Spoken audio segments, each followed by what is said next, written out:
வணக்கம். தேவைப்படும் போது அறிவையும் தேவையற்ற போது மௌனத்தையும் சமநிலையில் பயன்படுத்தி வாழத் தெரிந்தால் எதையும் தேட வேண்டிய அவசியம் இருக்காது. இதுதான் மிகப்பெரிய ரகசியம். இன்று 27ஆம் தேதி ஆகஸ்ட் மாதம் 2025ஆம் ஆண்டு. நாம் தினமும் 3 தடவை தியானம் செய்கின்றோம். 8:45க்கும் காலை 11 மணிக்கும் இரவு 8 மணிக்கும் நாங்கள் தியானம் செய்கின்றோம். இன்றைய நிகழ்ச்சி நிரலாக தியானத்தை பற்றி சிறு குறிப்பு சொல்லி தியானத்தை ஜெகா மாஸ்டர் வழி நடத்தி வைப்பார். அதன் பின்பு சொற்பொழிவு, குழப்பமான உலகில் தெளிவையும் நிறைவையும் கண்டறிதல். சொற்பொழிவு ஆற்ற இருப்பவர் டாக்டர் சூரிய நாராயணன். அறிமுகம் செய்ய காத்திருப்பவர் கயல்விழி. அதன் பின்பு கேள்வி பதில் நடைபெற்று அன்னளவாக 9:30 அளவில் நாங்கள் நிறைவு செய்ய காத்திருக்கின்றோம். இப்போது தியானத்தை வழிநடத்துமாறு நடராசர் ஜெகநாதன் அவர்களை அன்பாக அழைக்கின்றோம். நன்றி மாஸ்டர். அனைவருக்கும் வணக்கம். இன்னும் சொற்ப வேளையில் தியானம் 30 நிமிடம் வரை நிகழ உள்ளது. இதில் பங்கு கொள்ள வந்தமைக்கு யாவருக்கும் நன்றி. உறக்கம் உடலுக்கு ஓய்வு தந்து புத்துணர்வு அளிப்பது போல் தியானம் மனதுக்கு ஓய்வு தந்து புத்துணர்வு அளிக்கும் என்பது நிச்சயம். தியானத்துக்கு முன் நமக்காக வேண்டிய உறுதிமொழிகளை முதலில் நினைவு கூறுவோம். நாம் எல்லா வளங்களும் பெற்று ஆரோக்கியமாகவும் ஆனந்தமாகவும் வாழ உள்ளோம். நமது வாழ்வு எல்லா விதங்களிலும் நமக்கு திருப்தி ஆகிவிடும். அருமையான கூட்டு தியானம் இத்தளம் மூலம் நமக்கு ஒரு வரப்பிரசாதமாக அமைகின்றது.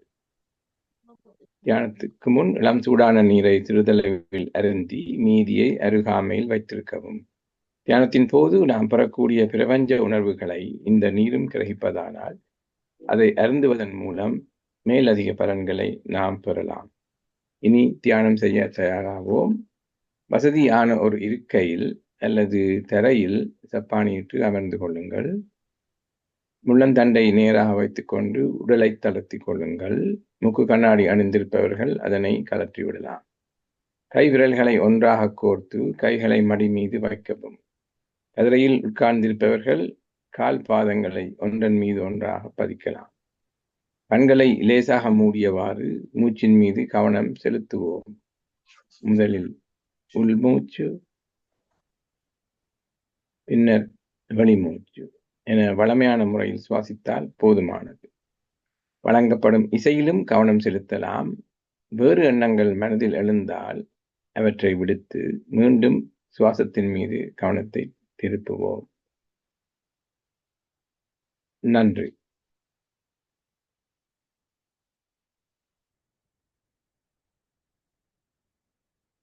தியானம் முடிவடைய இன்னும் 5 வினாடிகள் இருக்கின்றன. 5, 4, 3, 2, 1. இப்போது கைவிரல்களை பிரித்து கண்கள் மீது வைத்து மெதுவாக விலத்தவும். இனி கண்களை திறந்து மீண்டும் இயல்பான நிலைக்கு திரும்பலாம். அனைவரும் இணைந்து இக்கூட்டு தியானத்தை மேற்கொண்டதற்காக கைகளை தட்டி கரகோஷம் எழுப்புவோம். நன்றி. மேற்கொண்டு இத்தலத்தை தமாதாரா மாஸ்டர்களிடம் கையளிக்கின்றேன். நன்றி ஜெகா மாஸ்டர். பிரபஞ்ச நன்றி.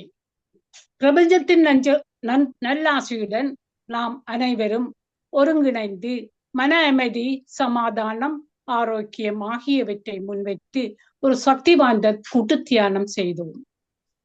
நாம் நமக்காக செய்யும் தியானம் கூட்டாக செய்யும் போது வீடு, வீதி, நகரம், நாடு, உலகம் என்னும் அளவில் விரிவடையும் ஆற்றல் உடையது. இத்தகைய தியானத்தில் ஈடுபடுவதற்கு அனைவரையும் ஊக்குவிப்பதோடு அதற்கான வசதிகளை ஏற்படுத்தி கொடுக்கும் PSSM தமிழ் ஐரோப்பா, PMC தமிழ் டிவி ஆகிய அனைவருக்கும் எமது இதயபூர்வமான நன்றிகளை தெரிவித்துக் கொள்ளுகின்றோம். வாழ்க வையகம், வாழ்க வையகம், வாழ்க வளத்துடன் என மனதார வாழ்த்தி, உலகில் சமாதானம், இரக்கம், அமைதி, ஆரோக்கியம், ஒற்றுமை ஏற்பட வழிவகை செய்வோம்.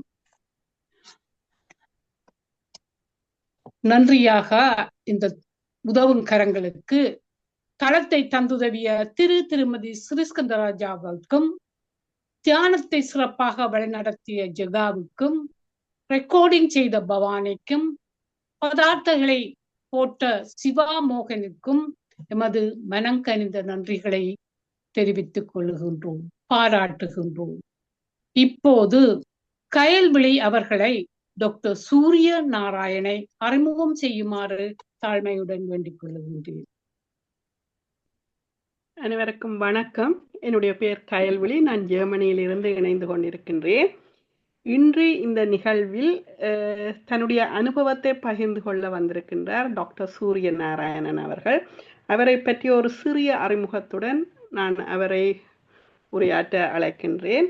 டாக்டர் சூரிய நாராயணன் அவர்கள் 4 தசாப்தங்களுக்கு மேலாக அமைதித்துறையில் ஈடுபட்டுள்ளார்.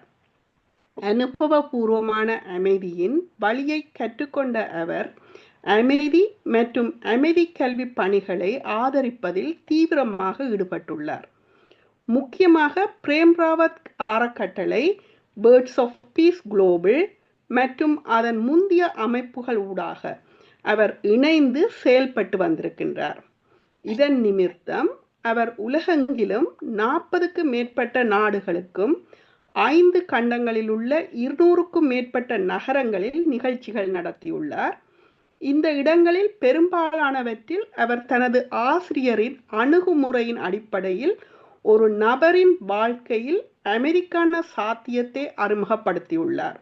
மேலும் அறிய விரும்புபவர்களுக்கு இந்த இலக்கை அடைவதற்காக அவர் விரிவான அமர்வுகளையும் நடத்தியிருக்கின்றார். ஒட்டுமொத்தமாக 2000க்கு மேற்பட்ட நபர்கள் தங்கள் வாழ்க்கையில் அதை கண்டறிய அவர் உதவியிருக்கின்றார். உதாரணமாக அவரது சர்வதேச நிகழ்ச்சிகளில் வியன்னாவில் உள்ள ஐக்கிய நாடுகள் சபையின் அமைதிக்கான குழு மற்றும் ஐக்கிய நாடுகள் சபைக்கான கல்வி கவுன்சில் உட்பட பல இடங்களும் அடங்கும். இவர் கனடாவின் பிரிட்டிஷ் கொலம்பியா பல்கலைக்கழகத்தில் மின் பொறியியலில் PhD பட்டம் பெற்றவர். அவரது முனைவர் பட்ட படிப்புக்கு பிறகு அமைதி முயற்சிகளில் ஆழமாக ஈடுபடுவதற்கு முன்பு பல ஆண்டுகள் தகவல் தொடர்பு துறையில் ஆராய்ச்சி பொறியியலாளராக இருந்திருக்கின்றார். இப்போது நாங்கள் அவரை வரவேற்று அவருடைய அனுபவத்தை நாங்களும் பெற்றுக்கொள்வோம். வணக்கம் சார். வணக்கம். எல்லோருக்கும் வணக்கம். ஸ்ரீகந்தராஜா ஐயருக்கு அவருக்கு முதலில் என்னுடைய மன்னிப்பை கோருகிறேன். கொஞ்சம் லேட்டாக வந்திருக்கேன் நான், அதனால கொஞ்சம் நேரம் ஆயிட்டுது. பவர் பாயிண்ட் ஒன்று போட முடியுமா? நான் நீங்க போடலாம், அனுமதி இருக்குமா? நீங்க போடலாம் சூரி சார். ஓகே.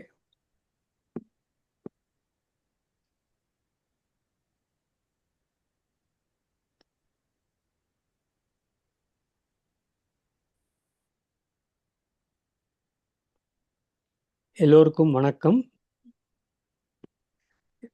இறைச்சலை அகற்றுங்கள், அப்போது எஞ்சி இருப்பது நீங்கள் மட்டுமே அப்படின்னு ஒரு புத்தகம், உள்ளத்தின் குரல், பிரேம் ராவத் என்பவர் எழுதியிருக்கிறார். அதை கயல்விழி அதை பற்றித்தான் சொன்னார். நான் இன்னைக்கு உரையாட வந்திருப்பது பெரும்பாலும் அவரிடமிருந்து நான் என்ன கற்றுக்கொண்டேன், அதை என் வாழ்க்கையிலே எப்படி ஈடுபடுத்தி இருக்கிறேன், அதனால் நான் புரிந்து கொண்டதை மட்டும் உங்களுக்கு வைக்கிறேன். அந்த அனுபவத்தின் வாயிலாக வைக்கிறேன். பிரேம் ராவத் என்பவர் கடந்த 55-60 வருடங்களாக உலகத்திலே பல இடங்களுக்கும் போய் உள்ளே அமைதியை எப்படி காண்பது, உள்ள நிறைவை எப்படி காண்பது என்று உரையாற்றி வந்திருக்கிறார். ஒன்று சொல்ல விரும்புகிறேன். நீங்கள் யாருக்காவது விருப்பம் இருந்தால் நீங்கள் உங்கள் இதை ஃபோட்டோவை ஆன் பண்ணலாம், கேமராவை. நன்றாக இருக்கும், நல்லது. ஸோ இவர் சில வருடங்களுக்கு முன்னால் ஹியர் யுவர் செல்ஃப் என்று ஆங்கிலத்திலே தான் இதுவரை உணர்ந்து கொண்டதை எல்லாம் பற்றி ஒரு புத்தகமாக எழுதியிருக்கிறார். அது 18 மொழிகளிலே மொழிபெயர்க்கப்பட்டிருக்குது. தமிழிலே அது உள்ளத்தின் குரல்னு வந்திருக்கு. நான் சொல்லும் சில விஷயங்கள் உள்ளத்தின் குரல் புத்தகத்திலிருந்து எடுக்கப்பட்டது. பல விஷயங்கள் அவரிடமிருந்து நான் கற்றுக்கொண்டதை பற்றி இருக்கும். இந்த காலத்திலே தியானம், யோகா, பலவிதமான வழிகள் இருக்கு. அது எல்லோரும் நமக்கு தெரியும். நான் 50 வருஷத்துக்கு முன்னாடி தேடிக்கொண்டிருந்த போதே பல முறைகள் இருந்திருக்கின்றன, நிறையா இருந்திருக்கு. அதனால எது உண்மைன்னு தெரியாமல் இருக்கிறதுக்கு ஒரு தயக்கம், ஒரு கஷ்டம் இருந்திருக்கும். இப்போ நான் சில அடிப்படை விஷயங்களை முதல்ல போடுறேன். முதல் உதாரணம், அவர் 45 வருடங்களுக்கு முன்னால் சொன்னது என்னோட ஞாபகத்திலிருந்து நான் அதை சொல்றேன். அவர் கையில் இப்படி காட்டிக்கொண்டு சொன்னார். ஆனால் நான் படமாக போடுறேன். ஏன்னா இந்த கேமரால கையில் போட்டுக்கொண்டா எல்லாருக்கும் தெரியுமான்னு தெரியவில்லை. அதை படமாக நான் போட்டு காட்டுறேன். அடிப்படையிலிருந்து நாம் பார்க்கலாம். பிறந்தபோது நமக்கு வந்தது உயிர், உணர்வு, 2 தான். எல்லாருக்குமே உயிர் ஓடிக்கொண்டிருந்தது. மூச்சு கடைசி வரைக்கும், மூச்சு இருக்கிற வரைக்கும் உயிர் இருக்கு. அதே மாதிரி ஒரு உணர்வு இருக்கு. அந்த உணர்வு என்னன்னா சுகமா இருக்கணுங்கிற ஒரு உணர்வு. குழந்தைக்கு வலின்னா அழும், இல்லை பசி அழும், எல்லாம் சரியா இருந்ததுன்னா விளையாடி கொண்டிருக்கும், தன் கையை காலை ஆட்டி கொண்டிருக்கும். அந்த உயிரும் உணர்வும் கடைசி மூச்சு வரை நம்மிடம் இருக்கும். அவைதான் நம்மோட அடிப்படையாக வந்தது, மற்ற எதுவும் வரவில்லை. நாம் உலகத்திலே வாழ்ந்து கொண்டிருக்கும் போது பெற்றோர்கள் நம்மிடம் கற்றுக்கொள்றதுக்கு சொன்னார்கள், நிறைய படி, நல்ல வேலை எடுத்துக்கொள்ள, ஏன்னா உலகத்தில் வாழறதுக்கு இதெல்லாம் தேவை அப்படின்னு சொல்லியிருக்கிறார்கள். அதனால் கற்றுக்கொள்றது நிறையா இருக்கு. நாம் பிறந்தபோது இல்லை, பிறகு நிறைய விஷயங்களை நாம் கற்றுக்கொண்டிருக்கிறோம். முதலிலே அப்பா யார் அம்மா யாரும் கற்றுக்கொண்டிருக்கிறோம். ஆனால் அதுவும் நமக்கு தெரியாது, உணர்வு மட்டும்தான் இருந்திருக்குது. கற்றுக்கொண்டு போகும்போது கடைசியிலே அந்த கற்றலுக்கெல்லாம் ஒரு பலனாக வேலை தேடுவது, வேண்டிக் கொள்வது, உலக வாழ்க்கையில் நாம் என்ன வேணும், வீடு வேணும், அது வேணும், இது வேணும், பல விஷயங்கள் நாம் பார்க்கிறோம். கற்றுக்கொண்டதை உபயோகித்து கொண்டு நாம் பார்க்க வேண்டியிருக்கும் அதை. ஆனால் பெரும்பாலும் இந்த உணர்வு இருக்கே, உணவு சுகமா இருக்க வேண்டுங்கிற உணவு இருக்கு. அதனால் நாம் உலகத்துல நாம் வேண்டுபவைகள் எல்லாத்துலேயும் சுகமா இருக்கணும்னு நாம் விரும்புகிறோம். அதனால நம் உணர்வை அதற்கு ஈடுபடுத்துகிறோம். இல்லை எல்லாருக்கும் தெரிஞ்சிருக்கு, ஏதாவது ஒன்று வாங்கணும்னா எனக்கு இது பிடிச்சிருக்குதா பிடிக்கலையா அப்படின்னு பார்த்தோம். உலக வாழ்க்கையில் நாம் வேண்டுவது என்ன வேண்டுமோ அதற்கு நம்முடைய உணர்வு, நம்முடைய ஆழ்ந்த விருப்பத்தை நாம் கொடுக்கிறோம். ஏமாற்றம் வருகிறது. நமக்கு வேணுங்கிறது கிடைச்சால் அது வீடாக இருக்கட்டும், மனைவியாக இருக்கட்டும், கணவனாக இருக்கட்டும், வேலையாக இருக்கட்டும், ப்ரமோஷனாக இருக்கட்டும், எதுவாக இருந்தாலும் நமக்கு வேண்டுமென கிடைச்சால் சந்தோஷம் இருக்கு. ஆனால் நாம் என்னெல்லாம் வேண்டுகிறோமோ அதெல்லாம் மாறிக்கொண்டே இருக்கு. எல்லாமே மாறிக்கொண்டிருக்கிறதுனால எதை நாம் பிடித்து கொண்டாலும் பிறகு அது மாறுவதனால ஏமாற்றம் வருகிறது. இல்லை நாம் வேண்டுவது கிடைக்கலனாலும் ஏமாற்றம் வருகிறது. அந்த நிலையில நாம் என்ன பண்றோம், ஏதாவது மன கஷ்டம் வரும்போது, ஏமாற்றம் வரும்போது, கவலை வரும்போது, கோபம் வரும்போது எல்லாம் இந்த ஆழ்ந்த விருப்பத்தை உலகத்தில் போடும்போது நடக்கிறது. நான் சொல்றது புதியதில்லை, ஒரு விளக்கமாக சொல்றேன். பிறகு என்ன பண்ணுறோம், நாம் படிச்சிருக்கோம், தியானம் பண்ணலாமா, யோகா பண்ணலாமா, ஏதாவது பண்ணலாமா என்று பார்க்கிறோம். என்ன உண்மையிலே தேவையா இருக்குன்னா உயிரோடு உள்ள தெய்வீக அனுபவம். அதை நாம் கற்றுக்கொண்டதை வைத்துக்கொண்டு பலர் சொல்லியிருக்காங்க. சில நாடுகளில் என்னன்னா, அப்பா நீ நிறைய பணம் சம்பாதி, நீ அப்படி சொல்லியிருக்கிறார்கள், அதை கற்றுக்கொண்டிருக்கிறோம். அதை வச்சுக்கொண்டு நாம் இங்கே போக பார்க்கிறோம். அதில் என்ன ஆகுதுன்னா, இதை இங்கே கொடுக்க பார்க்குறோம், நாம் ஆழ்ந்த விருப்பத்தை எடுத்துக்கொண்டு உலகத்தில் கொடுக்க பார்க்குறோம் வேண்டுவதற்கு. அப்புறம் கற்றுக்கொண்டதை வைத்துக்கொண்டு நாம் உயிரோடு இருக்கிற தெய்வீக அனுபவத்தை பிடிக்கிறதுக்கு யோகா வழியாக, தியான வழியாக எல்லாம் பார்த்து கொண்டிருக்கிறோம். கிராஸாக அவர் சொன்னார், கையிலே கிராஸ் மாதிரி போட்டுக்கொண்டிருக்கிறோம். அதில் தான் பிரச்சனையே இருக்குது. அதற்கு வழி என்ன?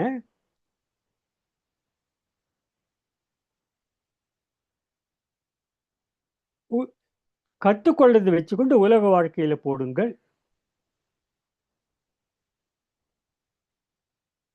கொஞ்சம் எனக்கு போயிடுங்க.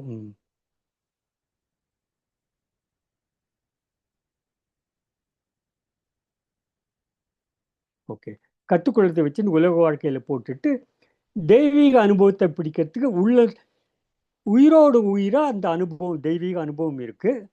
அந்த நம்மை படைச்ச அந்த பரமசக்தி, பரமாத்மா என்ன சொன்னாலும் சரி, உயிரையும் அந்த ஆழ்ந்த விருப்பத்தை கொடுத்திருக்கிறான். உள்ளே இருக்கிற தெய்வீகத்தை அனுபவிப்பதற்காக உலகத்தில் வாழறதுக்கு இது தேவையாயிருக்கும். இந்த வித்தியாசத்தை நாம் ஏற்படுத்த முடிந்தால் எல்லாம் சரியா இருக்கும். இதுலேயும் சக்சஸ்ஃபுல்லா இருக்கலாம், இதுலேயும் வெற்றிகரமா இருக்கலாம். அப்படி நாம் செய்கிறோமான்னா செய்யறது கஷ்டமா இருக்குது. இந்த கற்றுக்கொள்பவை சில வேளைகளில் ஒன்றும் சரியில்லை, இல்லை கடவுளை வேண்டிக்கொள்னு சொல்றது உண்டு. கடவுள் வேண்டிக்கொள், கடவுள் உதவி செய்வார்னு. ஆனால் என்ன வேண்டிக் கொள்ளணும்னு தெரியலைன்னா பெரிய கஷ்டமா இருக்கும்.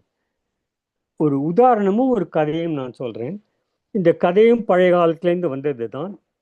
நான் கேட்ட மாதிரி சொல்றேன். பிரேம் ராவத் இதை வேறு விதமாக சொல்லியிருக்கிறார். ஒரு ஏழை குடியானவன், அவனுடைய ஏழை மனைவி, ஏழை குழந்தை ஒரு இடத்துல போய் கொண்டிருந்தார்கள். பரிதாபமான சூழ்நிலை, பணம் கிடையாது, கந்தை ஆடைகள் ஒன்றுமே இல்லாமல் இருந்தது. ஒரு பக்தன், கடவுள் மேலே தீவிர பக்தி உள்ளவன் அந்த வழியாக போய் கொண்டிருந்தான். அவன் இதை பார்த்துட்டு, ஐயோ பாவமா இருக்கு, இந்த குடும்பத்தை பார்க்கறதுக்கு மிகவும் கஷ்டமா இருக்கு, கடவுளே தயவு செய்து அவர்களுக்கு உதவி செய்யுங்கள்னு கேட்டார். அவருக்கு பக்தி அதிகம், அதனால் கடவுள் அசரீரி மாதிரி கேட்டார், என்ன வேணுங்கிற? இவர்களை பார்க்கறதுக்கு எனக்கு மிகவும் கஷ்டமா இருக்கு, பரம ஏழையா இருக்கிறார்கள், நீங்கள் நிச்சயம் அவர்களுக்கு உதவி செய்ய முடியும், ஏதாவது செய்யுங்கள். கடவுள் சொன்னார், அவர்களுக்கு விளங்குமா? சந்தேகம். இது கதை, நிஜமா நடந்ததில்லை, கதை இது. எனக்காகவாவது நீங்கள் உதவி செய்யுங்கள், என்ன செய்ய வேண்டும் என்று கடவுள் கேட்டார். அவர் சொன்னார், நீங்க வரம் கொடுக்கறது உண்டு, இந்த 3 பேர் இருக்கிறார்கள் குடும்பத்திலே, அவர்களுக்கு வரம் கொடுங்கள், ஒவ்வொருவரும் அவருக்கு வேணுங்கிறத உங்களிடமிருந்து எடுத்துக்கொள்ளட்டும்.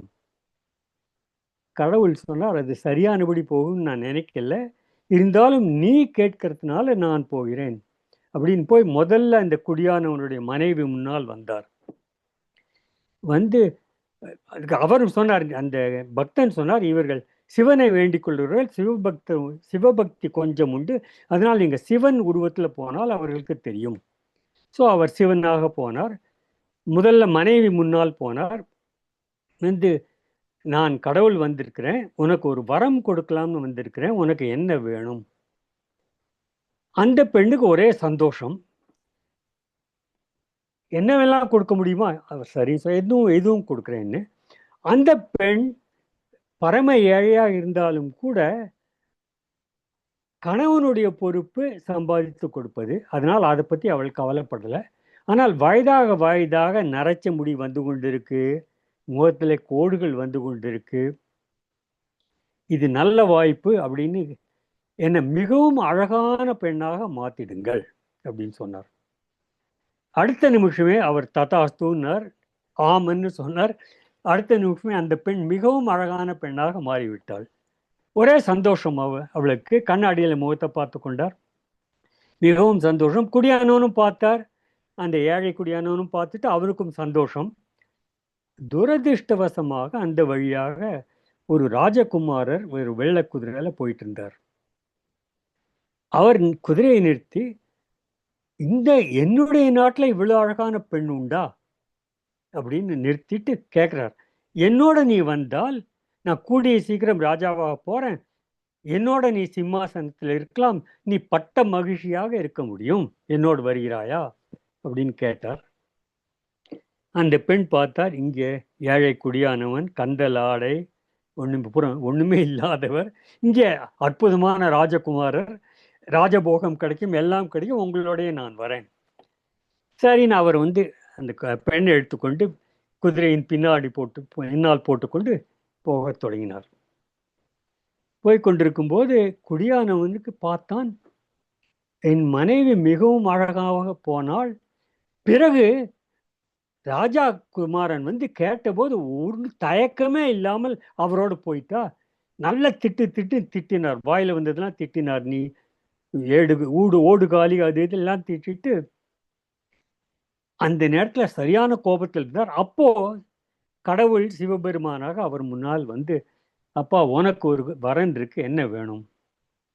நம் தமிழ்ல சொல்றது உண்டு, ஆத்திரக்காரனுக்கு புத்தி மட்டு அப்படின்னு.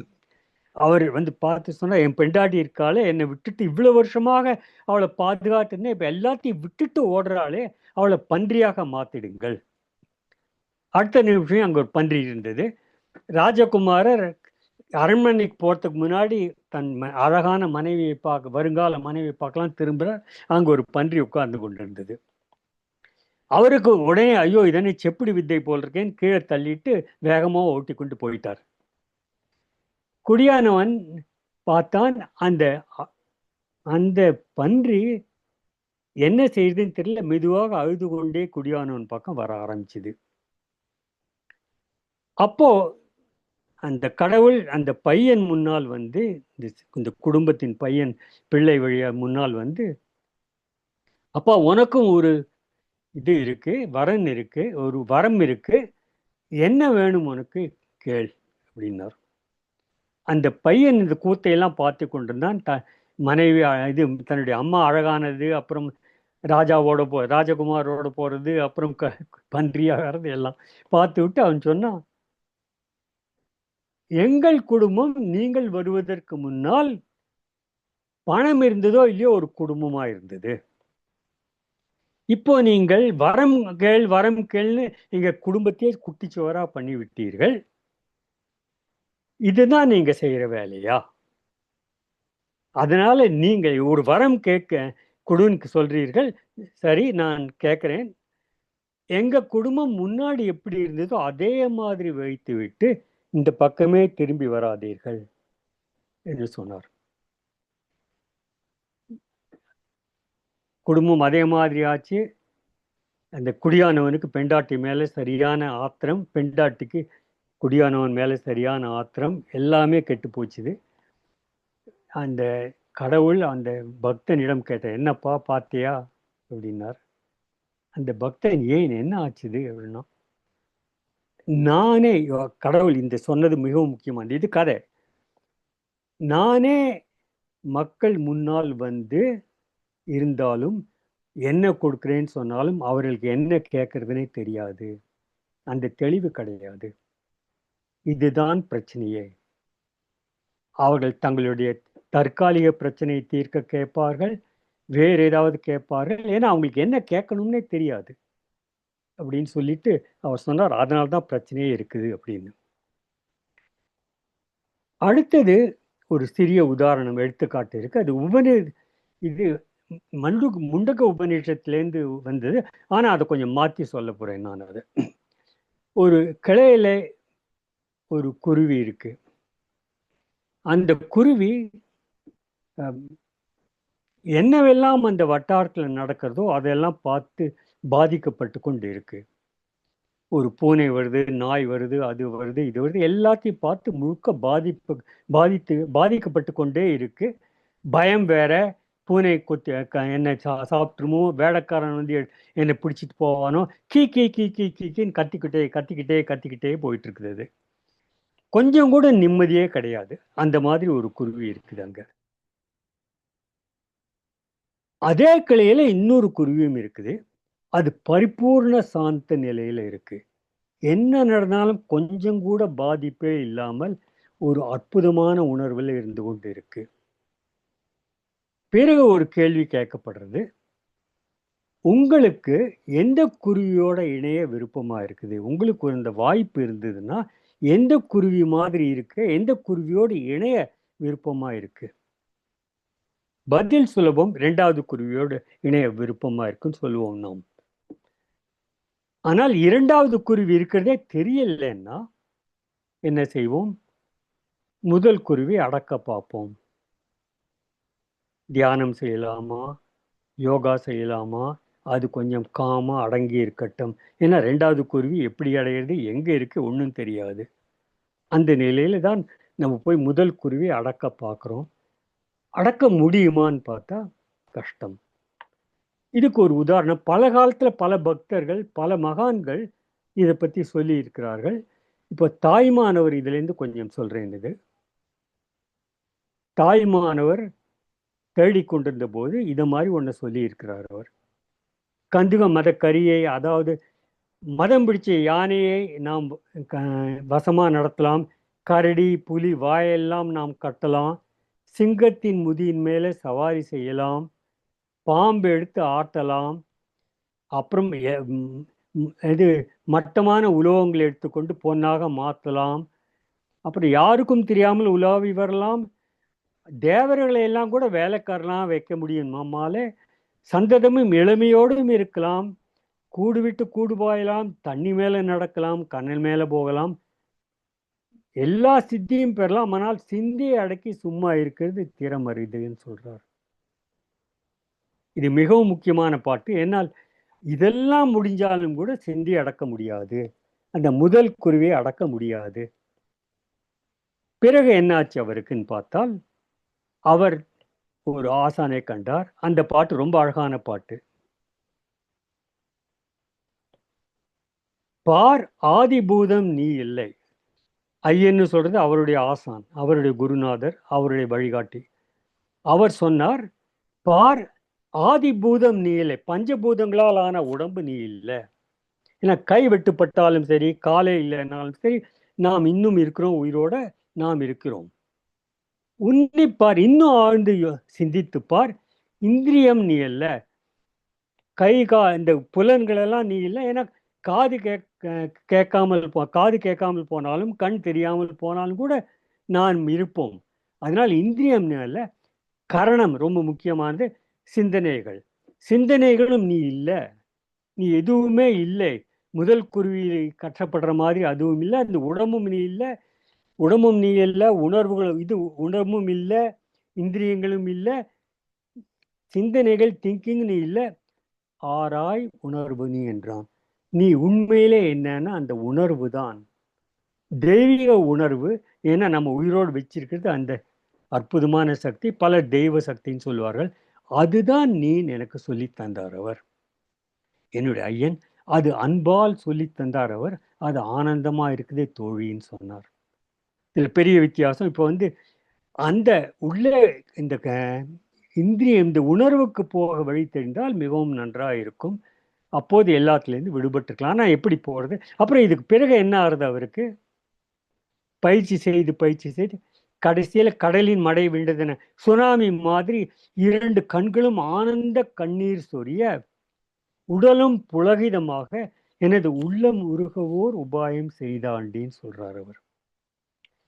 அதனால் இந்த அதில் போய் இந்த உணர்வில் இருக்க ஒரே அற்புதமா இருக்குன்னு சொல்றார். அங்கே போறதை பற்றி தான் பார்க்க வேண்டியிருக்கும். அடுத்த வாரம் இதே நாள் இன்றைக்கு இன்னும் கொஞ்சம் ஆழ்ந்து போய் மேலே என்ன இருக்குன்னு பார்க்கலாம்.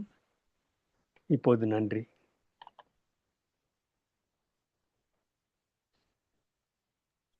நன்றி நன்றி நன்றி சூரி சார். மிக அருமையான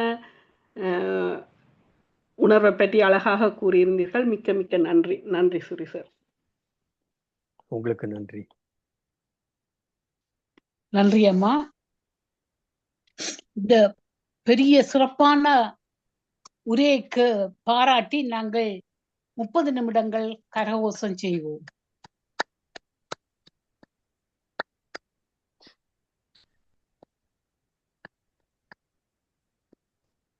கரகோஷம் தேவையில்லைன்னு வேண்டிக் கொள்றேன் உங்களிடம்.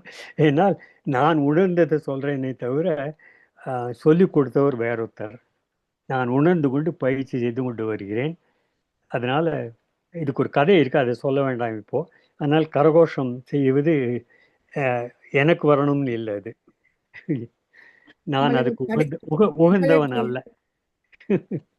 சிறப்பாக இருந்தது. நீங்க சொன்ன விதம் சிறப்பாக இருந்தது. நாங்கள் பாராட்டியாக வேண்டும், நன்றியறிதல் இருக்க வேண்டும். என்று கூறிக்கொண்டு இப்போது சபையோரை உங்களது கேள்விகளையோ அல்லது உங்கள் பாராட்டுகளையோ தெரிவிக்கலாம். கேள்வி பதில் நேரம் இது. இப்பொழுது கண்குஹா மாஸ்டர் அவர்கள். நன்றி அம்மா. இமைப்பொழுதும் என் நெஞ்சில் நீங்காதான் தாழ்வாழ்க. ஐயா, உங்களது பேச்சில் ஒரு தெளிவையும் நிறைவையும் நான் கண்டேன். அதுதான் உங்களோட பேச்சின் அடிநாதம். அந்த குழப்பமான உலகில் தெளிவையும் நிறைவையும் கண்டறிதல் என்ற தலையங்கத்தில் உங்கள் பேச்சிலேயே ஒரு தெளிவையும் நிறைவையும் கண்டு கொண்டேன். அதற்கு உங்களுக்கு எனது வாழ்த்துக்கள், வணக்கங்கள், மகிழ்ச்சிகள். தெளிவு என்பது வெளியில் கிடப்பதல்ல, அது நம் உள்ளத்தின் அமைதியிலிருந்து உருவாகுவதாகும். நம்முடைய இலக்குகளை நாமே புரிந்து கொண்டு அவற்றை அடைவதற்கான சிந்தனையை வளர்த்துக் கொள்ள வேண்டும் என்பதை நீங்கள் அழகாக எடுத்து கூறினீர்கள். அடுத்து நிறைவை பற்றி நீங்கள் குறிக்கும் பொழுது, நிறைவு என்பது வெற்றியோ செல்வமோ அல்ல, அது நம்மால் தினமும் செய்வதிலிருந்து நம்மால் உணரப்படும் ஒரு திருப்தி. ஆனால் நீங்கள் ஒரு கட்டத்தில் ஐயா கூறினீர்கள் இறைவனிடம் வேண்டுவதை பற்றி. அதாவது திருவாசகத்திலே மாணிக்க வாசகர் ஒரு பாடலை நான் முழுதும் கூற நேரமில்லை, மற்றவர்களுக்கு இடம் கொடுக்க வேண்டும், அழகாக கூறியுள்ளார். நாங்கள் இறைவனிடம் வேண்ட வேண்டிய அவசியம் இல்லை என்று. ஏனென்றால் வேண்டத்தக்கது அறிவோய் நீ, வேண்ட முழுதும் தருவோய் நீ. அதாவது இறைவனுக்கு தெரியுமா எங்களுக்கு என்னென்ன வேண்டும் என்று. ஆனபடியா நாங்கள் வேண்டி கேட்க வேண்டிய அவசியம் இல்லை. அப்படி நீ வேண்டி கேட்டாலும் பரவாயில்லை, நீ வேண்டியவற்றை இறைவன் கொடுப்பான் என்ற ஒரு கருத்தை குழைத்த 10 என்ற திருவாசகத்தில் கூறியுள்ளார். நான் முழு திருவாசகத்தை சொல்ல நேரமில்லை, மற்றவர்களுக்கு இடம் கொடுத்து முடிக்கின்றேன். நன்றி ஐயா. நன்றி. நான் ஏதாவது சொல்லலாமா? சொல்லுங்க ஐயா. இமைப்பொழுதும் நீங்காதான் தாழ்வாழ்க, அது இருந்து கொண்டு இருக்கு. ஆனால் நாம் அந்த தாழ்வோட இருக்கிறோமாங்கிறது தான் பெரிய கேள்வியா இருக்கு. இமைப்பொழுதும் அது நீங்குவதில்லை. இன்னொன்று என்னன்னா, வேண்டத்தக்கது அறிவோய் நீ, வேண்ட முழுதும் தருவோய் நீ, வேண்டும் நீ யாருக்கு நீ வேண்டும் அயன்மார்க்கு அறியோய் நீ. அந்த பாடல் மிகவும் அழகான பாடல், எனக்கு மிகவும் மிகவும் விருப்பமான பாடல். அது அவர் முடிவிலே வந்து உணர்ந்த பிறகு தெரிய வருதுன்னு தெரிகிறது. அதுக்கு முன்னாடி போகும் வழியில தெரிஞ்சுதான் தெரியல. முடிவிலே மிகவும் அற்புதமாக அவர் முடிச்சிருக்கிறார். வேண்டும் பரிசொன்று உண்டெனில் அதுவும் ஒன்றன் விருப்பன்றேன் முடிக்கிறார். அப்போ உண்மையிலே அவர் அதோட இணைந்து சொல்லிக் கொண்டிருக்கிறார். அது மிகவும் அற்புதமான பாடல். ஞாபகப்படுத்தினதுக்கு நன்றி. நன்றி ஐயா. நன்றி நன்றி. எனக்கு நீங்கள் அந்த வேண்டுதலை பற்றி கூறியபடியா தான் நான் இந்த பாடலை கூறினேன். நிச்சயமாக உங்கள் பேச்சு. நன்றி ஐயா. நன்றி நன்றி. தமாமாக தெரிந்த ஆர்டர் கௌரிராஜ் மாஸ்டர். இப்பொழுது கௌரிராஜா. அனைவருக்கும் பேசட்டுங்களாம்மா? சொல்லுங்கம்மா. அனைவருக்கும் இனிய மாலை வணக்கம். மிக அருமையாக நம்மை பற்றி நாம் சிந்திக்க வேண்டும் என்பதற்கு அழகாக சொன்னீர்கள் ஐயா. நீங்கள் பேசும் பொழுது எனக்கு ஒரு பழமொழிதான் நினைவிற்கு வந்தது. அந்த கதையை கேட்டவுடன், என்னதான் எண்ணெயை தேய்ச்சி உருண்டாலும் ஒட்டுறதுதான் ஒட்டுங்கிற மாதிரி, கடவுளே நேர்ல வந்தாலும் கூட நமக்கு கிடைப்பதுதான் கிடைக்கும் என்று, மீண்டும் பழைய நிலைக்கே வந்தால் போதும் என்றுதான் இன்று பலரும் நாம் வாழ்ந்து கொண்டிருக்கின்றோம். மிக்க நன்றி ஐயா, சிறப்பான உரை. மீண்டும் வந்து இது போன்ற ஒரு உரையை எங்களுக்கு தாருங்கள். நன்றி. நன்றி. நன்றி. அடுத்ததாக ஜேம்ஸ் மாஸ்டர், ஜெர்மனியிலிருந்து. மிகவும் நன்றி ஐயா. எல்லோருக்கும் நிறைந்த வணக்கம். அழகான உரையொன்று தந்தீர்கள். ஒரு குழப்பம் உண்டு. என்னவென்றால், எத்தனையோ நன்மை செய்கின்றவர்கள் இருக்கின்றார்கள், இவர்களுக்கு ஏன் துன்பம் வருகிறது என்பது ஒரு பெரிய கேள்வியாயிருக்கிறது. ஏனென்றால், என்னோடு இருந்து என்னுடைய உறவிலே ஒருவர் எத்தனையோ நன்மைகள் செய்தவர்கள் இன்று அவருடைய அரைவாசிக்கு கீழ் அவரால் இயங்க முடியவில்லை. நான் ஆண்டவனுக்கு இவ்வளவும் செய்தனே, எனக்கு என்ன ஏன் இப்படி வைத்திருக்கிறார் என்ற கேள்வி இருக்கிறது. ஒரு பதில் தரக்கூடியதா இருக்குமா ஐயா? ஆண்டவன் அற்புதமான என்னுடைய சொந்த அனுபவத்துல ஆண்டவன் அற்புதமான நிலையில என்னை வச்சிருக்கிறார். அந்த ஆண்டவனை தேடும் ஆவல் பூர்த்தியாகாத போது எல்லா பிரச்சனைகளும் அதனால்தான் வருகிறது. ஏன்னா நம்ம எல்லாத்தையும் வெளியிலே தேடுகிறோம். இந்த பொருள்லேருந்து சந்தோஷம் கிடைக்குமா, இதிலே திருப்தி கிடைக்குமா, அதிலே முழு இன்பம் கிடைக்குமான்னு தேடிக்கொண்டிருக்கிறோம். அந்த ஆண்டவனையே நாம் போய் சேரும்.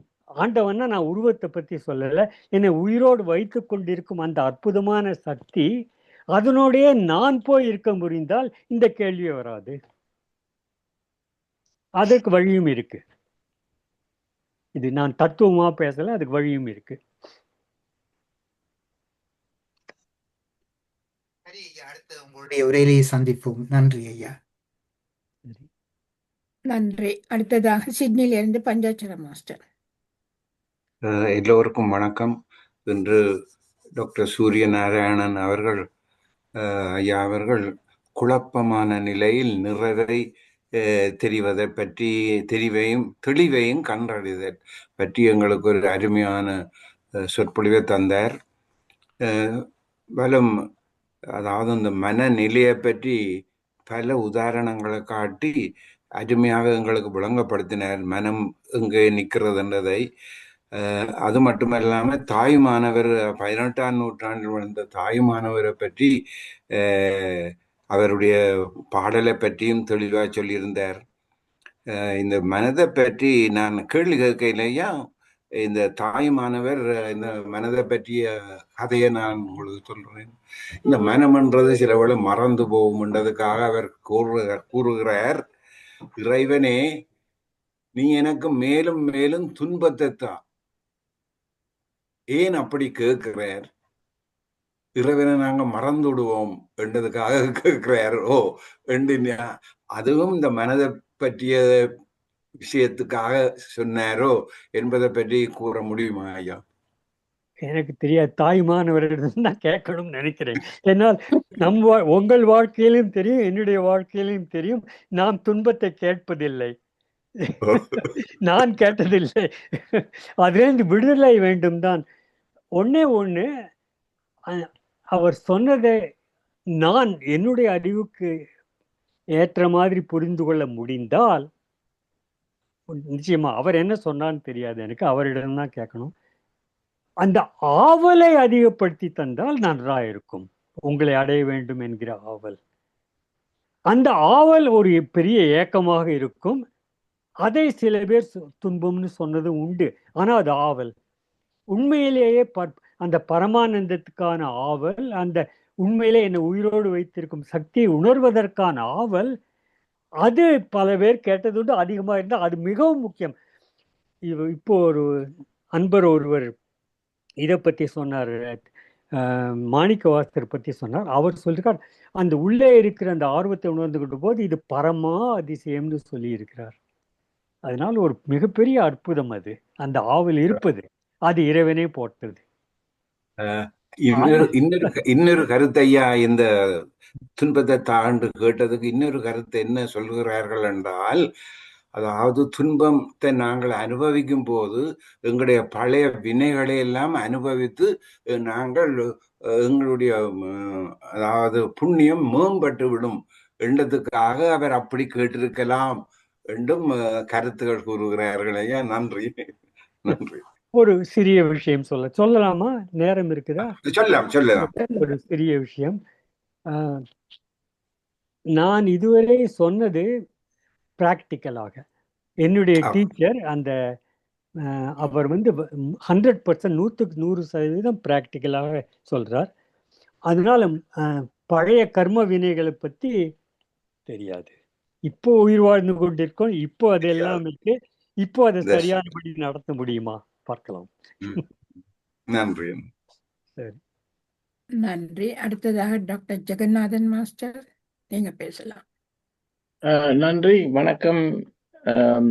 இந்த தலைப்பும் பேச்சும் புதுமையா இருக்கு என்று தோற்றினாலும் இந்த ஆன்மீக பாதையில பயணிப்பவர்களுக்கு அவ்வாறு அல்ல என்று எனக்கு படுகின்றது. உங்களுக்கு இந்த மிக்க நன்றி இந்த பேச்சை வழங்கினதுக்கு. முக்கியமா ஒரு கேள்வியை முன்வைக்க விரும்புகிறேன். அதுக்கு முதல் இந்த துன்பம் என்று சொல்லிக்கல நான் மறந்து போனேன். குந்தி தேவி கிருஷ்ணனிடம் கேட்ட மாதிரி, எனக்கு துன்பம் தான் தந்து கொண்டிருங்கோண்டு, அப்பதான் உங்களை நான் கடவுளையோ கிருஷ்ணனை நினைத்து கொண்டிருப்பாருன்னு சொல்லி. இது ஆக்கள் செய்தாரோ ஆக்கள் சோடித்தார்களோ உண்மையா நடந்தோ எனக்கு தெரியாது. ஆனா நான் உங்கள் முன் சமர்ப்பிக்கிறது கேள்வி என்னன்னு சொன்னா, நீங்கள் அந்த உணர்வு நிலையை கற்றுக்கொள்வதற்கு சாத்தியமா இருக்குன்னு சொன்னீர்கள். அப்ப கற்றுக்கொள்வது அறிந்து கொள்வது எல்லாம் ஒன்றுதான். அதுதான் கான்சியஸ்னஸ் என்றது நான் அறிவுணர்வு என்று எடுத்துக்கொள்கிறேன். ஏனென்றால் அதுதான் எனக்கு பொருத்தமாப்படுகின்றது. மற்றது இந்த தெளிவு வெளியிலிருந்து வர்றது என்று சொன்னார்கள். அதுக்கு முதல் இதையும் சொல்லணும், நிறைவு நிறைவு பீஸ். சமீபத்தில் ஒரு பிளேரில் ஒரு போஸ்டர் வந்தது, ஆங்கிலத்தில் இருந்து என்ன மாதிரி இருந்ததுன்னு சொன்னா, success people are depending on success for happiness என்று சொல்லி. அப்படி இருக்கக்கூடாதா? If you are happy that is successful. அது தமிழ் படத்தில் என்ன சொன்னா, நீங்கள் அமைதி கிடைக்கல, வெற்றி மூலம் அமைதி கிடைக்கும் நினைச்சு கொண்டிருக்க வேண்டாம். அமைதி மூலம் கிடைக்கிறதான் வெற்றி என்று எடுத்துக்கொள்ளுங்கோ. அதான் அதில் இருக்க சூட்சுமம். இந்த தெளிவு என்று சொல்வது it's not end point, it's not destination, I gone reach it. தெளிவு என்பது தொடர்ந்து நாங்கள் தேடிக்கொண்டிருக்கிறது தான் தெளிவு. அது வந்துதான் அவேர்னஸ் என்று ஆங்கிலத்தில் சொல்வார்கள். நான் உங்களோட கேட்கிற கேள்வி என்னன்னு சொன்னா, அவேர்னஸ் கான்சியஸ்னஸ் எல்லாம் என்னை பொறுத்தவரையில் ஒன்று தான் மீன் பண்ணுது. ஆனால் அதுக்கு தமிழ்ல விழிப்புணர்வு சொல்லுகிறார்கள். எனக்கு அது பொருத்தமாகப்படவில்லை. என்னென்று சொன்னால் அவேர்னஸ் என்று அறிவுணர்வு என்று உங்களோட கருத்தை நான் அவளோடு எதிர்பார்க்கின்றேன். அப்ப நீங்க சொன்ன மாதிரி உணர்வு நிலை அறிவுணர்வு என்பதுதான் பொருத்தமாகப்படுகின்றது. இதை நாங்கள் விவாதிக்க வேண்டிய அவசியம் இல்லை. உங்களுக்கு பொருள் விளங்கிதான் சரி, சொல்ல பற்றி நாங்கள் பெருசாக வரை பண்ண அவசியம் இல்லை. அதாவது இந்த தெளிவு என்பது எங்களோட அறிவுணர்வோ விழிப்புணர்வுல தான் தங்கி இருக்கின்றது. அது ஒரு எண்ட் பாயிண்ட் இல்லை. நாங்கள் தொடர்ந்து ஒவ்வொரு நாளும் இந்த விஷயத்திலேயும் தெளிவை தேடிக்கொண்டிருக்க வேண்டும். அதை பற்றி உங்களோட கருத்து என்னென்று நான் அறிய அவலாக இருக்கின்றேன். சுருக்கமா சொல்றேன். அடுத்த வாரம் இன்னும் கொஞ்சம் ஆழ்ந்து போவோம் இந்த அறிவை பற்றி. திருமூலர் பாட்டை சொல்லி அறிவை பற்றி ஆழ்ந்து போவோம். தெளிவுன்னு நான் குறிப்பிட்டது என்னன்னா, இந்த கையில் இப்படி போட்டிருந்தார் இல்லையா, இங்கே பிறந்த போது வந்தது, இங்கே உலக விஷயங்கள், அதில் போய் பிடிக்க போகும்போது உணர்வாலே பிடிக்கும்போது முடியறதில்லை, அப்படினாலும் இப்படி வைத்து கொள்ளுங்கள்னு. இந்த தெளிவு தொடர்ந்து நமக்கு இருக்குமாங்கிறது சந்தேகமாக இருக்கும். ஏன்னா உலகத்தில் இவ்வளோ வருஷம் வாழ்ந்த போது நம்முடைய விருப்பத்தை வைத்துக்கொண்டு பல விஷயங்கள் செய்து இருக்கிறோம், படித்ததை வைத்துக்கொண்டு செய்யலை. நம்ம உள்ளத்தை அங்கே கொடுக்க முயற்சி செய்திருக்கிறோம் வெளிப்பொருள்களுக்கு. தெளிவுங்கிறது அது இல்லாமல் உள்ளத்தை உண்மையிலேயே இறை அனுபவத்துக்கு கொடுத்து வெளியில நாம் படிச்சு வந்ததை எடுத்துக்கொண்டு வெளிப்பொருள்களை தேடுறது, அந்த தெளிவு மழுங்கி போறது. ஏன்னா இவ்வளவு வருஷமா நாம் வேற விதமா வாழ்ந்திருக்கிறோம். அடுத்த தடவை வரும்போது இன்னும் கொஞ்சம் அதை எப்படி அந்த தெளிவை தொடர்ந்து வச்சு கொள்றதுங்கிறத பத்தி பார்ப்போம் அடுத்த வாரம். அந்த தெளிவு ஆமா, அது நமக்கு வாழ்க்கையில வாழும்போது அந்த தெளிவு இருந்தால் பிறகு நாம் இறை அனுபவத்துக்கு உணர்வுக்கு போகலாம். அதை அறிவுன்னு சொல்வதும் உண்டு. நீங்க சொன்ன மாதிரி திருமூலர் அறிவுன்னு சொல்றார். அறிவு வடிவென்று அறியாத என்னை அடுத்த வாரம் பார்க்கும்போது அந்த சில பாடல்களையும் பார்க்கலாம். நாம் வரதாஷனுக்கு கொடுங்க. வரதான் மாஸ்டர் நீங்க பேசலாம் கனடால இருந்து. வணக்கம் எல்லோருக்கும். டாக்டர் சூரியநாராயணன், உங்களுக்கு சிறப்பான வணக்கம். இன்றைய பேச்சு மிகவும் தெளிவாக இருந்தது. நீங்கள் கூறியபடி ராவத் அவருடைய புத்தகத்தை நான் படித்திருக்கிறேன். நீங்கள் கூறியதிலிருந்து நாங்கள் பெற்றுக்கொண்டது உயிரும் உணர்வும் பிறக்கும் பொழுதே தெரிகிறது, இறக்கும் வரையும் இருக்கிறது. இந்த உணர்வு என்ற விடயம் கான்சியஸ்னஸ், சூப்பர் கான்சியஸ்னஸ் என்று இந்த காலத்திலே கூறுகிறார்களே, அதனை உணர்வு என்று சொல்லலாமா? அந்த கான்சியஸ்னஸ், சூப்பர் கான்சியஸ்னஸ் தொடரும் மறுபிறப்பிற்கும் என்று சிலர் கூறுகிறார்களே, அதை பற்றிய உங்களுடைய விளக்கத்தை கேட்க ஆவலா இருக்கிறேன். நன்றி ஐயா. ஒரு பிரச்சனை இருக்கு நம்ம எல்லோருக்கும். நமக்கு எல்லோருக்கும் உணர முடியாத, உணர மட்டுமே முடியறத விளக்கம் சொல்ல முயற்சி செய்கிறோம். கான்சியஸ்னஸ்ங்கிறதுக்கு பல பேர் பலர் சொல்லியிருக்கிறார்கள், பல பேர் மைண்டுங்கிறதுக்கு வெவ்வேறு விதமாக சொல்லி இருக்கிறார்கள். ஆமாம், எல்லாரும் நான் கேட்டுக்கிறேன், மைண்டை கிளியராக வச்சுக்கொள்ளுங்கள், அதை வச்சுக்கொள்ளுங்கள், பலது கேட்டிருக்கிறோம் நாம் எல்லாம். ஆனால் உண்மையிலே இந்த உணர்வுங்கிறது மிக மிக எளிய நிலையிலே குழந்தையா இருக்கும்போது வலி பிடிக்காது, சுகம் பிடிக்கும், அவ்வளவுதான். அது நம்மோட பிறவிலேருந்தே வந்தது. அது என்ன வார்த்தை சொன்னாலும் சரி, வலி எனக்கு பிடிக்காது, குழந்தையை எடுத்துக்கொண்டால். மற்றதெல்லாம் கற்றுக்கொண்டு வந்தது, பிறவியிலிருந்து இது வரைக்கும் வந்தது. வலி வருத்தம் எனக்கு பிடிக்காது, சுகம் எனக்கு பிடிக்கும். குழந்தையா இருக்கும்போது அது முழுவதுமே உடல் சுகத்தில் இருந்தது. பிற்பாடு நாம் தலையில போட்டு பல விஷயங்களை உழற்றி கொண்டிருக்கும் போது அது மனதிலேயும் சுகம் இருக்குமான்னு பார்க்கிறோம் நாம், இல்லையா? ஆமா. அதான் இது மற்றதெல்லாம் என்னங்க, மறுபிறப்பிலே தொடருமா இந்த விதமான உணர்வும் பலனும்? மறுபிறப்புனால எனக்கு தெரியாது. அந்த பிரேம்ராவத் பலமுறை இதை பற்றி சொல்லி இருக்கிறார். என்னோட டீச்சர்னு சொன்னேன் இல்லையா, டீச்சருங்கிற வார்த்தை நான் சொல்லலை, அவரிடமிருந்து நிறையா கற்றுக்கொண்டிருக்கேன். அவர் சொன்னார், அடுத்த ஜென்மத்தில் இருக்கும்னு இருந்தால் போயிட்டு நான் அனுபவிச்சு அப்புறம் சொல்கிறேன். ஆனால் எப்படி கான்டாக்ட் பண்ணுறது உங்களை?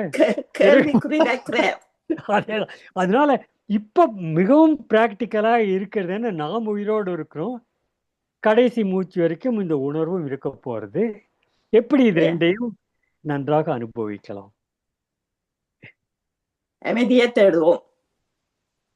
அமைதி நம்மை தேடிக்கொண்டிருக்கிறது, அதுவும் உண்மைதான். அடுத்த வாரம் ஒரு கொட்டேஷன் போடுறேன் அதை பற்றி. நாம் அமைதி தேடுறோமோ இல்லையோ அது நம்மை தேடிக்கொண்டிருக்குது. நிச்சயமா. நன்றி அம்மா, நன்றி.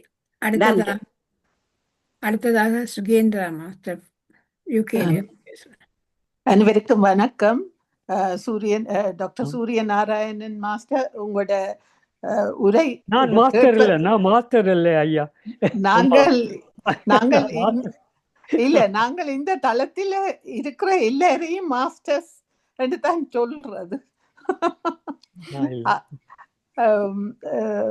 உங்களுடைய உரை கேட்பதற்கு மிகவும் தெளிவாக இருந்தது. ஏண்டா நீங்கள் கதைகள் சொல்லி தாய்மானவற்ற இது பாடல்கள் எல்லாம் சொன்னபடியா அது எங்களுக்கு கூட விளக்கமாக இருந்தது. இப்போது ஜேம்ஸ் மாஸ்டர் கேட்டிருந்தார், நீங்க கர்ம வினை பற்றி எனக்கு ஒன்றும் தெரியாதுன்னு சொன்னீர்கள். அவற்ற கேள்விக்கு இந்த இன்றும் மதியம் ஒருவர் வந்து கர்ம வினையை பற்றி கதைத்தவர். அப்ப அவர் சொன்னார், அந்த கர்ம வினை தான் அது தான் நாங்கள் இப்ப அனுபவிச்சு கொண்டு இருக்கிறோம். ஆனா அவர் நன்மை செய்தாலும் அவர் எவ்வளவோ நன்மை செய்திருக்கிறார், ஏன் இப்படி அவருக்கு இப்ப வர வேணும் என்று கேட்டிருந்தார்.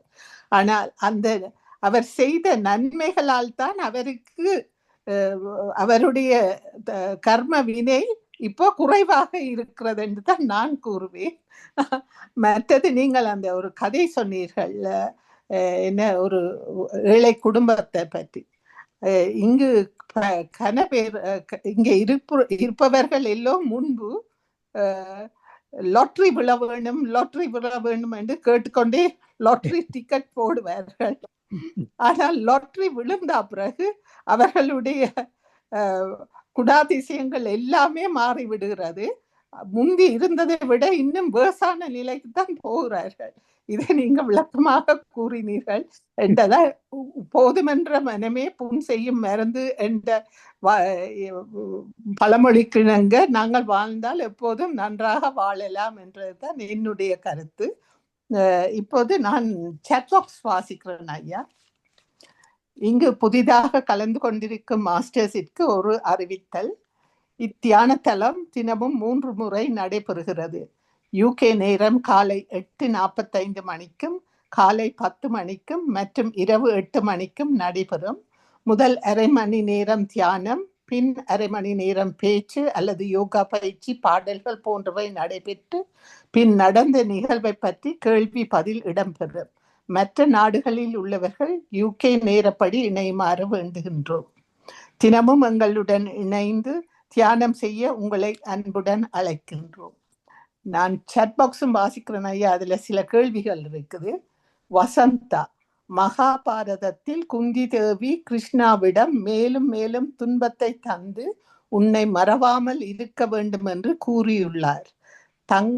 தாங்களே சந்தோஷமாக இருக்கும் போது ஆன்மீகத்தை தேடுவதில்லை. துன்பத்தின் போது அதன் ஆன்மீகத்தை தேடுகின்றோம். உங்கள் கருத்து என்ன ஐயா? அருமையான உரை, நன்றி. மற்றது வசந்தா தான் பிறகு கேட்டிருக்கிறார். ஐயா, நீங்கள் ஒருவர் அதன் நீங்கள் கற்று உணர்ந்ததை பேசினீர்கள். மற்றவர்கள் வாசித்ததை உலக அறிவை கொண்டே உரைப்பார்கள். நன்றி ஐயா. அந்த கேள்விக்கு நீங்கள் பதில் சொல்ல இயலுமா ஐயா? இரண்டாவது கேள்வி இல்லை. முதல் இது குந்தி தேவி இதை பற்றி எனக்கு தெரியாது, படிச்சிருக்கிறேனே தவிர அதிகமாக தெரியாது. இன்னொரு முறை சொல்லுங்கள், ஏதோ பதில் இருக்குது அதுக்கு. ஒன்று, குந்தி தேவி கிருஷ்ணரிடம் நிறைய துக்கத்தை கொடுங்கள் சொல்லியிருக்கிறாருன்னு சொன்னாரா? ஏன்னா இதில் என்னன்னா, சந்தோஷமாக இருக்கும்போது, உண்மையிலேயே சந்தோஷமாக இருக்கும்போது நன்றி உணர்வு நிறைய இருந்து அந்த கிராட்டிடியூட், அல்லது ஹிந்தியில் சொன்னால் கிருத்தஜ்யத்தான்னு சொல்லுவாங்க, அந்த உண்மையிலேயே அந்த பாராட்டும் தன்மையும் அந்த போற்றும் தன்மை இருந்தால் அது துன்பத்துக்கு போகாமல் தடுக்கிறதுக்கு வாய்ப்பு இருக்கு. நாம் சந்தோஷம் அடைஞ்சு நான் தான் சந்தோஷத்தை கொண்டு வந்திருக்கேன்னு நினைச்சா விழுந்துடுறோம். உண்மையிலே இந்த பாராட்டும் தன்மை, சந்தோஷம், உறைவனே உன் அனுபவத்திலே அருமையான சந்தோஷமா இருக்கு, மிக மிக நன்றி, அந்த உணர்வுல இருக்கும் போது விழறதுக்கு வாய்ப்பு இல்லை. இது என்னுடைய அனுபவம். நன்றி ஐயா. வசந்தாக்கு இந்த பதில் கிடைத்திருக்கும் என்று நம்புகிறேன். நன்றி, வணக்கம். நன்றி. அடுத்ததாக ஸ்ரீகாந்தராஜ மாஸ்டர். அனைவருக்கும் வணக்கம். இந்த குழப்பமான உலகில் தெளிவையும் நிறைவையும் கண்டறிதல் பற்றி அருமையாக பேசியிருந்தீர்கள். நான் பிரேம் ராவத்தை பற்றி நான் இலங்கையில் இருக்கும் பொழுதே அறிந்திருக்கிறேன். அவருடைய கூட்டங்களுக்கு போயிருக்கிறேன். அவரை பற்றிய கூட்டங்கள் நடந்த இடங்களுக்கெல்லாம் போயிருக்கிறேன். மிகவும் சிறப்பாக இருக்கும். எனக்கு பிடித்தவர் பிரேம் ராவத். நீங்கள் வந்து இந்த தளத்தில் பேச வேண்டும். அதாவது நீங்கள் Wednesday 3rd September 8 PM UK time, 9 PM Germany Australian டைமுக்கு வந்து பேச வேண்டும் என்று கேட்டுக்கொண்டு சில அறிவித்தலை சொல்ல இருக்கின்றேன். அதாவது நாளை காலமை 8:45க்கு அருமையான ஒரு தியானம், மன அமைதிக்கும் உலக அமைதிக்குமாக ஒரு சிறு தியானம் நடைபெறும். பிறகு 9 மணிக்கு சிட்னி ஆஸ்திரேலியாவிலிருந்து சரோஜினி நலந்தவனுடைய யோகா நிகழ்ச்சி இருக்கின்றது. இப்போ இந்த 10 மணிக்கு மீண்டும் தியானம். 11 மணிக்கு கோல்ஸ் அண்ட் அஸ்பிரேஷன்ஸ், இலக்குகள் மற்றும் விருப்பங்கள் பற்றி பேச வருகிறார் ஆனந்தி விஜய் அவர்கள். இப்போ இந்த நாளைக்கு இரவு, ஒவ்வொரு தேர்ஸ்டே இரவு 8 மணிக்கு கதம்ப நிகழ்ச்சி. இதில் பலரும் கலந்து கொள்ளலாம். அதில் பாடுகிறவர்கள் வந்து பாடலாம், மற்றும் பிடித்ததை பற்றி கூட நீங்கள் சொல்லலாம். அதை நீங்கள் நோட் பண்ணி முடியுமெண்டா வரும்படி கேட்டுக்கொள்கின்றேன். இவ்வளவுதான் நிகழ்ச்சி. நன்றி, வணக்கம். நன்றி. அடுத்ததாக சிவாமோகன் மாஸ்டர், நீங்க பேசலாம். நன்றி அம்மா. அனைவருக்கும் வணக்கம். வணக்கம் ஐயா சூரிய நாராயணன் ஐயா, உங்களுக்கு வணக்கமும் வாழ்த்தும் நன்றியையும் கூறிக்கொள்கிறேன். அருமையான பேச்சு. நீங்கள் இன்று ஆரம்பமாக அதை செய்திருக்கின்றீர்கள். தெளிவையும் நிறைவையும் பெறுதல், குழப்பமான அந்த சந்தர்ப்பத்திலே மிக அழகாக இருக்கிறது. பல்வேறு உதாரணங்களையும் கதைகளையும் நீங்கள் கூறியிருந்தீர்கள். அதை நான் கூறவில்லை, எல்லோரும் கூறிவிட்டார்கள். மீண்டும் நீங்கள் அடுத்த முறையும் வந்து உங்களுடைய அழகான கருத்தை நீங்கள் நீங்கள் ஒரு 20 நிமிடம் பேசி முடித்தால் உங்களுக்கு அரை மணித்தியாலும் அல்லது ஒரு 3/4 மணித்தியாலும் எங்களுடைய கருத்து பகிர்வு உங்களோடு இடம்பெறும். அதுக்கு நாங்கள் கூடுதலாக இடத்தை கொடுப்போம். காரணம், பலர் தெளிவில்லாத சந்தர்ப்பங்களில உங்களிடம் கேட்டு அதை தெளிந்து கொள்வார்கள் என்பதற்காகத்தான் அந்த விடயங்களை செய்கின்றோம் ஐயா. அதுதான் கூடுதலாக இங்கே இடம்பெறுகின்றது. நன்றி ஐயா, நன்றி. உங்களுடைய பேச்சு அருமையாக இருந்தது. நீங்கள் நிறைய கற்றுக்கொண்டிருக்கிறீர்கள், கற்றுக்கொண்டும் இருக்கிறீர்கள், கற்றுவிட்டீர்கள் என்றும் நினைக்கின்றேன். ஆகவே உங்களுடைய பேச்சு அருமையிலும் அருமை. நன்றி ஐயா, வணக்கம். வணக்கம், நன்றி. நன்றி. அடுத்ததாக கௌரிராஜ் மாஸ்டர். ஜேம்ஸ் மாஸ்டர் அவர்கள் கேட்டதற்குத்தான் நான் பதில் கூற வந்தேன். சுரேந்திரா தர்மகுமார் அவர்களும் அதில் பாதி பதிலை சொல்லிவிட்டார்கள். திருவள்ளுவரே இதை பற்றி சொல்லும் பொழுது, அவ்விய நெஞ்சத்தான் ஆக்கமும் செவ்வியான் கேடும் நினைக்கப்படும் என்றுதான் சொல்லி இருக்கிறார். அதாவது நல்லவர்கள் துன்பப்படுவதும் கெட்டவர்கள் நன்றாக இருப்பதும் நாம் ஆராயப்பட வேண்டிய ஒன்று இந்த உலகத்தில் என்று எத்தனையோ கருத்துக்களுக்கு பதில் கூறியவர் திருவள்ளுவர். அவரே இதை நீங்கள் ஆராய்ந்து பார்த்து எதனால் என்று தெரிந்து கொள்ளுங்கள் என்று சொல்லிவிட்டு போய்விட்டார். ஆன்மீகவாதிகள் இது கர்மவினை என்று சொல்கிறார்கள். அதைத்தான் சுரேந்திரா அவர்கள் சொன்னார்கள். ஆக ஆன்மீகத்தின் அடிப்படையில் பார்க்கும் பொழுது இவர்கள் எல்லாம் மகரிஷி மகேஷ் யோகி இவங்கள் எல்லாம் சொல்றத பார்த்தீங்கன்னு சொன்னா, அவங்க முன்வினையில் நாம் செய்த என்பதற்கு ஏற்றாற் போல இந்த வினையில் நாம் என்னதான் நல்லது கெட்டது செய்தாலும் அதற்கேற்ற பலன் இருக்கும். கெட்டதே இந்த பிறவியில் செய்திருந்தாலும் போன பிறவியில் நன்றாக செய்திருந்தோம் என்றால் இந்த பிறவியில் கெட்டவனாக இருந்தாலும் கூட நன்றாக இருப்பான். என் மகன் சிறு வயதில் சொல்லுவான், வில்லன் எல்லாம் நல்ல பெரிய பெரிய குவாலியர் கார்ல வர்றான், ஹீரோ தான் நல்லவன் தான் கஷ்டப்படுறான் அப்படின்னு சொல்லுவான். திரைப்படத்தை பார்த்துட்டு நீ அப்படி பேசக்கூடாது அப்படின்னு நான் அப்பயே அவனுக்கு அறிவுரை கூறுவேன். அதே போலதான் இப்பொழுது இருக்கிறது. நல்லவர்கள் துன்பப்படுவதும் கெட்டவர்கள் நன்றாக இருப்பதும் அவர்களின் முற்பிறவியின் பலன் என்று ஆன்மீகவாதிகள் சொல்கிறார்கள். ஆனால் திருவள்ளுவர் அதற்கு காரணம் என்ன என்று நீங்கள் தான் கண்டு அறிய வேண்டும் என்று நம்மிடமே விட்டுவிட்டார் பதிலை. நன்றிம்மா, மீண்டும் வாய்ப்பு கொடுத்தமைக்கு நன்றி. நன்றி, மிக்க நன்றி சூரிய நாராயணன்.